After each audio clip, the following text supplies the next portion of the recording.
Falls சாரீக்கு falls தைக்கிறதுன்னு தான் நம்ம பார்க்க போகிறோம். ஓகேங்களா? சாரீ ஃபால்ஸ் தைக்கிறதுக்கு முன்னாடி, அதாவது இந்த தையல் போட்டிருக்கு இல்லைங்களா, இது உள் சைடு, இது மேல் சைடு. ஓகேங்களா? இந்த உள் சைடு, இந்த ரெண்டு சைடு பார்டருமே நம்ம வந்து இப்படி மடித்து டபுள் ஃபோல்டு கூட வேண்டாம், சிங்கிள் ஃபோல்டுலேயே பண்ணிக்கோங்க. ஓகேங்களா? தையல் போட்டு வச்சுக்கோங்க.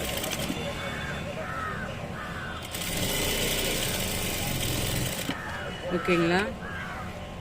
இப்படி தையல் போட்டு வச்சுக்கோங்க. ரெண்டு சைடுமே உள் சைடுக்கா பண்ணுங்க.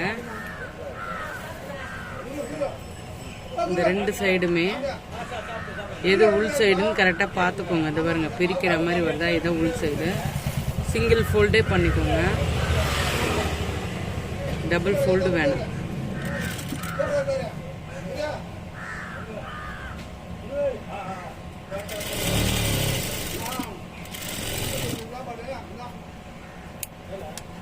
இப்போ வந்து நம்ம இன்ச் டேப் எடுத்துக்குவோம். இப்போ இன்ச் டேப்பில் வந்து நம்ம சாரீ அளக்க போவோம். சாரியில் வந்து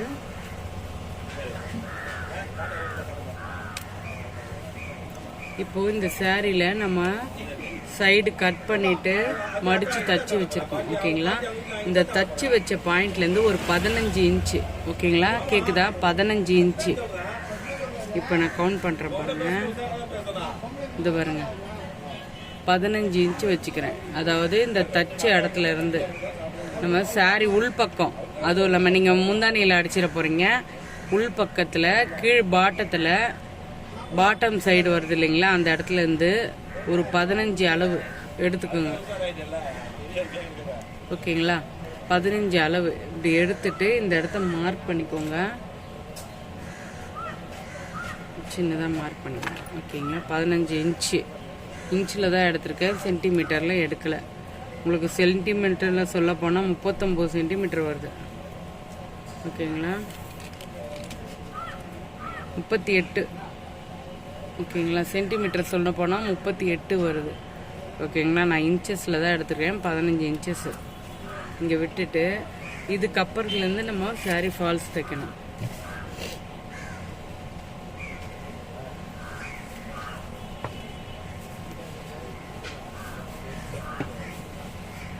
இப்போ நம்ம சாரீ ஃபால்ஸு உள் சைடு, இது வந்து உள் சைடு, இது வந்து கெட்ட பக்கம் உள் சைடு, இது வந்து மேல் சைடு.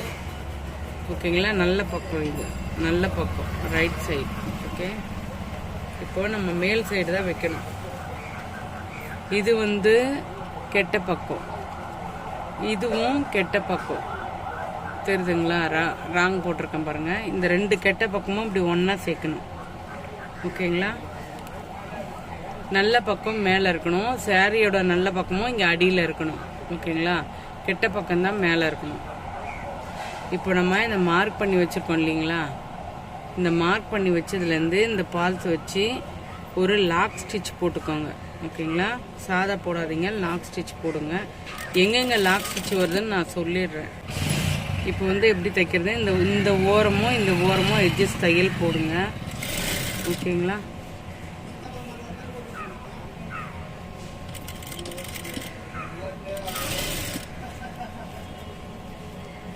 இதை ஃபுல்லாக தச்சு முடிச்சுருங்க.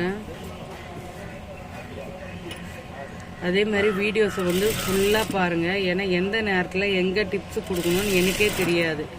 ஓகேங்களா? அந்த இடத்துல நான் டிப்ஸ் கொடுப்பேன், நீங்கள் அப்போ அதை ஸ்கிப் பண்ணிட்டீங்கன்னா கண்டிப்பாக உங்களுக்கு அந்த வீடியோஸ் ஃபுல்லுமே புரியாமல் கூட போயிடலாம். ஓகேங்களா? இதனால தான் நிறைய டவுட் வர்றது. ஓகேங்களா? நம்ம வீடியோஸ் பொறுத்த வரைக்கும் டவுட் வராமல் நான் பார்த்துக்குவேன். இருந்தாலும் நீங்கள் வந்து அப்பப்போ அதை கரெக்டாக ஃபாலோ பண்ணிட்டீங்கன்னா சொல்கிறதெல்லாம் உங்களுக்கு ஈஸியாக இருக்கும். எந்த பொருளுமே அதே மாதிரி முன்கூட்டியே வாங்கி வச்சுக்கோங்க. ஓகேங்களா? இதுக்கு போய் கடைக்கு போகணும், கஷ்டப்படணும் அப்படின்ற மாதிரிலாம் இருக்கிற பொருளை வச்சு அட்ஜஸ்ட் பண்ணி ஸ்டிச்சஸ் நல்லபடியாக கற்றுக்குங்க. எழுதுறது கரெக்டாக எழுதுங்க. சப்போஸ் எழுதும் போது கூட அந்த நோட்ஸில் உங்களுக்கு டவுட் வந்தால் கூட என்னை கேளுங்க. ஓகேங்களா? நான் சொல்கிறேன். அதே மாதிரி நம்ம அனுப்புகிற அந்த பிடிஎஃப்பில் உங்கள் அளவு போட்டு நீங்கள் தச்சு பாருங்கள், அது கரெக்டாக வரும். உங்கள் பாப்பாக்கோ உங்களுக்கோ தச்சு எடுக்கும்போது அதில் உங்கள் அளவு போட்டு நீங்கள் தைங்க. இப்போது இந்த கார்னர் வந்துச்சு, அந்த கார்னர் டு இந்த கார்னர் வந்துடுச்சு. இப்போ இதுக்கும் ஒரு லாக் ஸ்டிச் போட்டுட்டு தான் நம்ம திருப்பணும். ஓகேங்களா, முதல்ல லாக் ஸ்டிச் போட்டு இதை நான் ஃபினிஷ் பண்ணிக்கிறேன். ஓகேங்களா, நெக்ஸ்ட்டு நம்ம தைக்கும் போது இப்படியே இங்கே ரவுண்ட் அடித்து இப்படி தைக்கக்கூடாது, அது கரெக்டாக வராது. துணி ஒரு மாதிரி ஃபால்ட் ஆகிடும். மறுபடியும் தச்ச இடத்துக்கு போங்க. ஓகேங்களா, உங்களுக்கு ஒன்று சொல்கிறேன், இதுதான் நம்மளோட டிப்ஸுன்றது. ஓகேங்களா, நான் எப்பவுமே இந்த மாதிரி தான் யூஸ் பண்ணி தைப்பேன். அதுக்கு தான் உங்களை ஃபுல் வீடியோ பார்க்க சொல்கிறேன். இப்போ நம்ம என்ன தான் நம்ம இங்கே தைச்சி இது பண்ணாலும் இங்கே உள்ளுக்குள்ளே நம்மளுக்கு சுருக்கம் வந்துடும். அது வராமல் இருக்க முடிஞ்ச அளவுக்கு பிக்னஸ் ரொம்பவே இது கேர்ஃபுல்லாக பண்ணணும். ஓகேங்களா, இந்த துணி காட்டன் துணி ஓகே, ஆனால் மற்ற துணிங்கள்லாம் அப்படி வராது. அதனால் நம்ம என்ன பண்ணுவோம், உங்ககிட்ட சொல்கிறது ஒன்று தான், இந்த பின்னு கண்டிப்பாக வாங்கி வச்சுக்கோங்க. இது ரொம்பவே யூஸ்ஃபுல். இது இல்லாமல் தைக்கவே முடியாது, கண்டிப்பாக என்னாலையுமே முடியாது. ஓகேங்களா, இந்த பின்னு கண்டிப்பாக வாங்கி வச்சுக்கோங்க, எப்போவுமே இருக்கணும். இது அடிக்கடி தொலைஞ்சி போவோம், சிலது மொக்கையாயிடும், அந்த மாதிரிலாம் இருக்கும், அந்த ஷார்ப்னஸ் இருக்காது. அதனால் நீங்கள் என்ன பண்ணுறீங்கன்னா ஒரு 4-5 ஒரு கட்டாக கூட இதை வாங்கி வச்சுக்கோங்க, நிறைய தைக்கிறேன்றவங்க. ஓகேங்களா, இப்போ இதை நான் சேம் அளவு இப்படி வச்சு கரெக்டாக வச்சு இதை நான் பின் பண்ணிக்கிறேன். ஏன்னா எனக்குமே நகண்டு போகும். ஓகேங்களா, அப்போ பிக்னஸ் என்ன பண்ணுவீங்க சொல்லுங்கள், அதுக்காக தான் சொல்கிறேன். எவ்வளோ பின்ஸ் போட முடியுமோ உங்கள் சேஃப்டிக்கு நீங்கள் போட்டு வச்சுக்கோங்க, ஒன்றும் தப்பே வராது. ஓகேங்களா, அப்போ தான் தப்பு வராமல். நான் இப்போ உங்களுக்காக தான் இதெல்லாம் குத்தி இத்தனை பின் போடுறேன், இல்லை ஒன்று போதும் எனக்கு. ஓகேங்களா, எவ்வளோ முடியுமோ அவ்வளோ குத்திட்டு நீங்கள் கரெக்டாக தைக்கணுன்னா அந்த மாதிரி ட்ரை பண்ணுங்கள். இப்போ இதுக்குமே நான் லாக் ஸ்டிச் போட்டுட்டு தான் ஆரம்பிக்கிறேன். ஓகேங்களா, முடிஞ்ச அளவுக்கு இங்கே சுருக்கம் வராமல் வச்சுக்கோங்க. ஓகேங்களா, கரெக்டாக அதே கரெக்டாக தையுங்க. இந்த இடத்துல லாக் ஸ்டிச் போடுங்க. ஓகே, லாக் ஸ்டிச் போட்டுட்டு ஊசியை அப்படியே அதுலேயே நிறுத்துங்க. நிறுத்திட்டு தான் துணியை திருப்பணும். ஓகேங்களா, அப்போ தான் அந்த துணி நிற்கும்.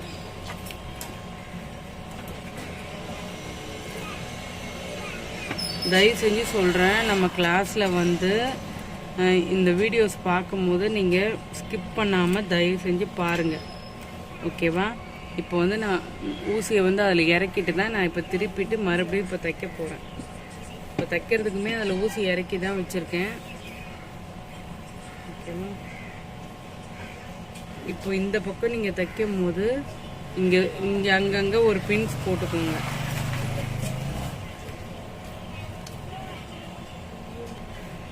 இப்போ இந்த இடம்லாம் கூட என்ன பண்ணுங்க, நீட்டாக வச்சுக்கோங்க. இது நீங்கள் முடிஞ்ச அளவுக்கு சுருக்கம் உள்ளே இல்லாமல் க்ளீனாக வச்சுட்டு இங்கே ஒரு பின் போட்டுடுங்க. அதுக்கு இந்த ஷார்ப்னஸ் இல்லை, நான் வேறு பின் போட்டுக்கிறேன்.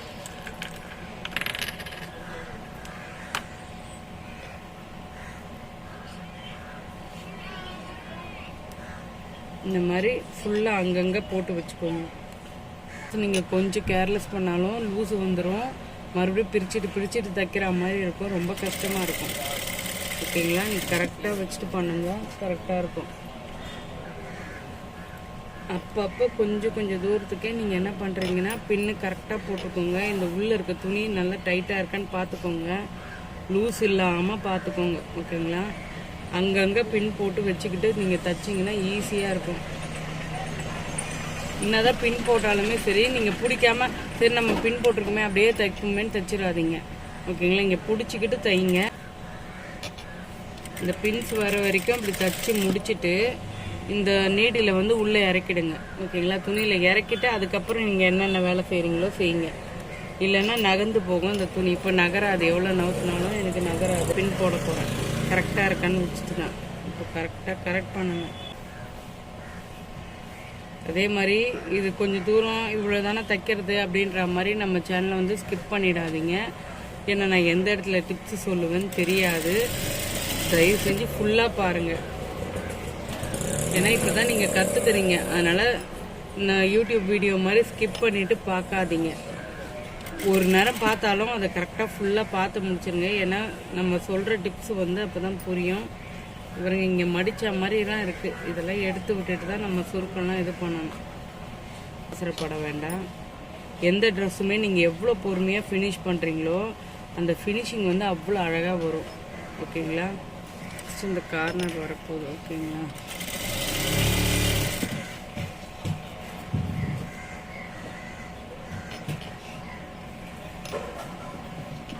இங்கே சுருக்கம் வர மாதிரி இருக்குது இந்த இடம். அதனால தான் நான் அப்படி எடுத்து பண்ணுறேன். ஓகேவா? கரெக்டாக தைச்சிக்கோங்க. லாக் ஸ்டிச் போட்டுக்கோங்க. நெக்ஸ்ட்டு அப்படியே திருப்புங்க. இப்போ திருப்பும் போது நம்ம அப்படியே திருப்பிடக்கூடாது. இதில் என்ன சொன்னால் ஊசி இதில் லாக் பண்ணிட்டணும். துணியோட லாக் பண்ணிவிட்டு அதுக்கப்புறம் திருப்புங்க.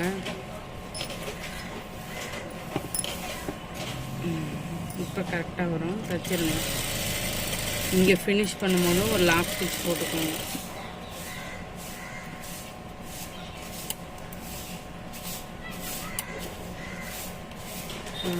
நம்ம தைச்சி முடிச்சாச்சு. ஓகேங்களா?